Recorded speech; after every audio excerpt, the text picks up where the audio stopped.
नमस्कार मंडळी, महाराष्ट्रीयन मेजवानीमध्ये आपले खूप खूप मनापासून स्वागत. तर बाजारातलं भेसळीचं पनीर खाण्यापेक्षा आज आपण घरच्या घरी अगदी सोप्या पद्धतीने परफेक्ट असं भेसळमुक्त पनीर बनवतोय आणि पनीर बघू शकता अगदी मऊ लुसलुशीत तयार होतं. तर व्हिडिओ शेवटपर्यंत बघा आणि तुम्हाला हा व्हिडिओ थोडासा जरी आवडला तर व्हिडिओला लाईक आणि चॅनलला सबस्क्राईब करायला अजिबात विसरू नका. तर पनीर बनवण्यासाठी या ठिकाणी मी 1 लिटर दूध घेतलंय.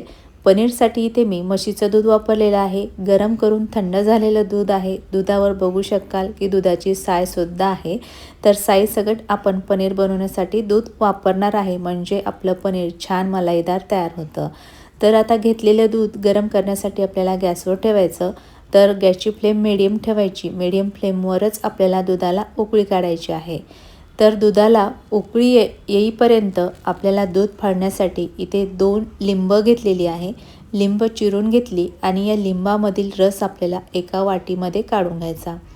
तर दूध फाडण्यासाठी तुम्ही व्हिनेगरसुद्धा वापरू शकता, पण कधी व्हिनेगर घरामध्ये नसलं तर तुम्ही लिंबाचा वापर करू शकता आणि लिंबू नसलं तर व्हिनेगरचा सुद्धा दूध फाडण्यासाठी वापर करू शकता.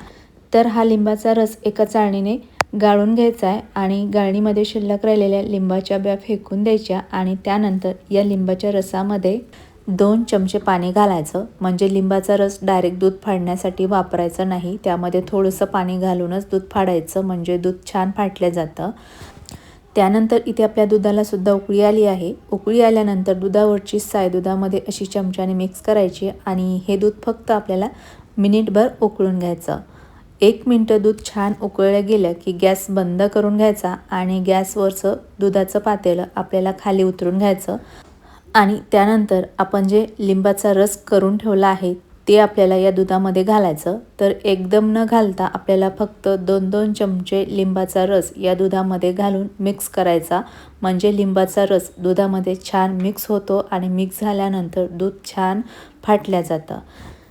तर इथे मी 2 वेळेस लिंबाचं पाणी दुधामध्ये घालून मिक्स करून घेतलं. त्यानंतर इथे शिल्लक 2 चमचे लिंबाचा रस राहिलेला आहे, तो सुद्धा घालून घ्यायचा आणि चमच्याने मिक्स करून घ्यायचं. मिक्स केल्यानंतर अगदी थोड्याच वेळात तुम्ही बघू शकाल की आपलं दूध छान फाटलेलं आहे आणि बघू शकाल की दुधामध्ये दुधाचं पाणी आणि दुधाची गोजी अशी सेपरेट झालेली आहे. तर इथे व्यवस्थित असं आपलं दूध फाटून झालं आहे. त्यानंतर आपल्याला एक बाऊल घ्यायचं आहे. बाऊलवरती ठेवण्यासाठी आपल्याला एक चाळणी घ्यायची आणि चाळणीमध्ये एक सुती कॉटनचा कपडा टाकून घ्यायचा. त्यानंतर आता या कपड्याच्या वरती फाटलेलं दूध टाकून घ्यायचं. चाळणीमध्ये कपडा टाकल्यामुळे तुम्ही बघू शकाल की या कपड्यामध्ये आपलं फाटलेल्या दुधाची गोजी शिल्लक राहते आणि चाळणीमधून दुधाचं सेपरेट झालेलं पाणी खाली बाऊलमध्ये पडलेलं आहे, बघू शकता. तर सर्व पाणी या चाळणीमधून आपल्याला खाली पडू द्यायचं आहे आणि त्यानंतर खालच्या बाऊलमधलं पाणी फेकून द्यायचं आणि परत चाळणी बाऊलवरती ठेवायची आणि त्यानंतर जी आता ही फाटलेली दुधाची गोजी आहे ती आपल्याला स्वच्छ पाण्याने धुवून घ्यायची, कारण दूध फाडण्यासाठी आपण लिंबाच्या रसाचा वापर केला आहे, त्यामुळे या फाटलेल्या दुधाला थोडासा आंबूसपणा असतो. तर तो आंबूसपणा काढण्यासाठी हे फाटलेले दूध आपल्याला पाण्याने धुवून घ्यायचं. धुवून झाल्यानंतर आता हा कपडा आपल्याला हातामध्ये जमा करून घ्यायचा आहे आणि त्यानंतर आता हाताने दाबून या फाटलेल्या दुधामधील जेवढं पाणी निघेल तेवढं पाणी आपल्याला हाताने असं दाबून काढून टाकायचं आहे आणि त्यानंतर हे फाटलेलं दूध आपल्याला कपड्यामध्ये हातावर थोडंसं दाबून घ्यायचं आहे, म्हणजे पनीर छान सेट होतं. तर बघू शकता मी ज्या पद्धतीने दाबत आहे त्या पद्धतीनेच दाबायचं आहे, म्हणजे पनीरला छान आकार येतो. त्यानंतर या कपड्याला अशी गाठ बांधून घ्यायची आणि आता हे पनीर आपल्याला सेट करायला ठेवायचं आहे. तर पनीर सेट करण्यासाठी इथे मी एक प्लेट घेतली. प्लेटमध्ये एक स्टँड ठेवायचं आहे. स्टँडमध्ये परत चाळणी ठेवायची आहे.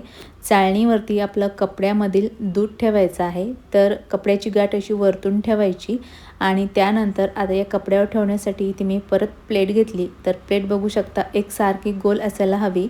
तर अशा पद्धतीने ही प्लेट ठेवायची आणि यावरती आता एक जड कुठलीही वस्तू ठेवू शकता. इथे मी दगडी क्रशर वापरलेला आहे. तर आता पनीर सेट करण्यासाठी आपल्याला तासभर ठेवायचं आहे.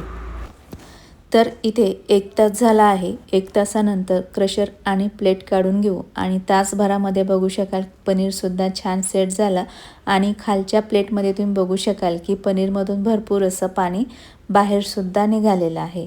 तर आता सेट झालेलं पनीर आपल्याला कपड्यामधून बाहेर काढायचं आहे. तर त्यासाठी आपण कपड्याची गाठ काढून घेऊ आणि बघू शकता की इथे एकदम मस्त असं पनीर तयार झालेलं आहे. 1 तासामध्ये खूप छान असं पनीर सेट झालं आहे आणि बघू शकता कुठलीही भेसळ नाही आहे. एकदम छान असं घरच्या घरी पनीर तयार झालेलं आहे. तर आता हे तयार झालेलं पनीर आपण चाकूने कट करून बघू. तर कट करत असतानाच तुम्हाला समजलं असेल की हे पनीर अजिबात कडक झालेलं नाही. एकदम छान सॉफ्ट असं पनीर तयार झालं आहे. बघू शकता एकदम परफेक्ट बाजारात मिळतं तसंच पनीर तयार झालेलं आहे. आणि हे पनीर बनवताना या पनीरमध्ये आपण कुठलीही भेसळ केलेली नाही. बाजारातल्या भेसळीचं पनीर खाल्ल्यापेक्षा तुम्ही सोप्या पद्धतीने असं घरच्या घरी भेसळमुक्तीचं पनीर बनवून कधीही एन्जॉय करू शकता आणि घरच्या घरी तुम्ही बघू शकाल की खूप छान असं पनीर तयार होतं. तर या ठिकाणी मी आता स्क्वेअर शेपमध्ये हे पनीर कट करत आहे. तुम्ही तुमच्या आवडीप्रमाणे कुठल्याही आकारामध्ये हे पनीर कट करून घेऊ शकता.